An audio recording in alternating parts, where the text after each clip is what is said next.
Hello दोस्तों, नमस्ते, जय माता दी। मैं अपने चैनल सोना मोदी लोकगीत नेहादी लोकगीत दोनों पे आप लोग का स्वागत करती हूँ। एक छोटा सा बहुत प्यारा नट का गीत, जिसे जो शादी ब्याह में ताल में जाते हैं, ताल पूजने जब का गीत है। तो चलिए मैं सुनाती हूँ, आप लोग सुनिए, कमेंट बॉक्स में ज़रूर बताइएगा कि हमारा गीत कैसा लगा।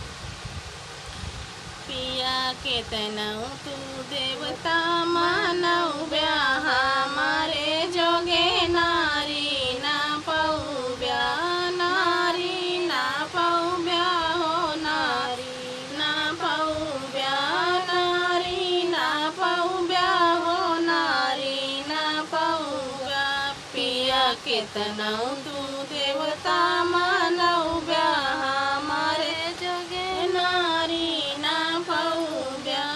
बाग में जा ब्याह मालिनिया बसाऊ ब्याह, बाग में जा ब्याह मालिनिया बसाऊ ब्याह।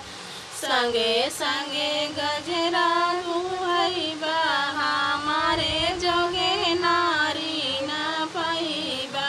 संगे संगे गजरा गुथैबा हमारे जोगे नारी ना पाइबा। पिया के तनऊ तू देवता मानैबा हमारे जोगे नारी ना पाइबा। पिया के तनऊ तू देवता मानैबा हमारे जोगे नारी ना पाइबा। नारी ना पाइबा हो, नारी ना पाइबा, नारी ना पाइबा हो, नारी ना पाइबा। पिया के तनऊ तू देवता मानैबा हमारे जोगे नारी ना पाइबा। कुआना पे जा ब्याह मारिनिया बसाइबा, कुआना पे जा ब्याह मारिनिया बसाइबा। संगे संगे घैला भरैबा हमारे जोगे नारी ना पाइबा। संगे संगे घैला भरैबा हमारे जोगे नारी ना पाइबा। पिया के तनऊ तू देवता मानैबा हमारे जोगे नारी ना पाइबा। नारी ना पाइबा हो, नारी ना पाइबा, नारी ना पाइबा हो, नारी ना पाइबा। पिया के तनऊ तू देवता मानैबा हमारे जोगे नारी ना पाइबा।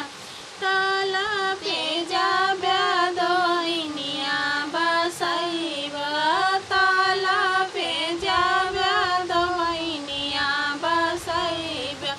संगे संगे कपड़ा धोइबा हमारे जोगे नारी ना पाइबा। संगे संगे कपड़ा धोइबा हमारे जोगे नारी ना पाइबा। पिया के तनऊ तू देवता मानैबा हमारे जोगे नारी ना पाइबा। नारी ना पाइबा हो, नारी ना पाइबा, नारी ना पाइबा हो, नारी ना पाइबा।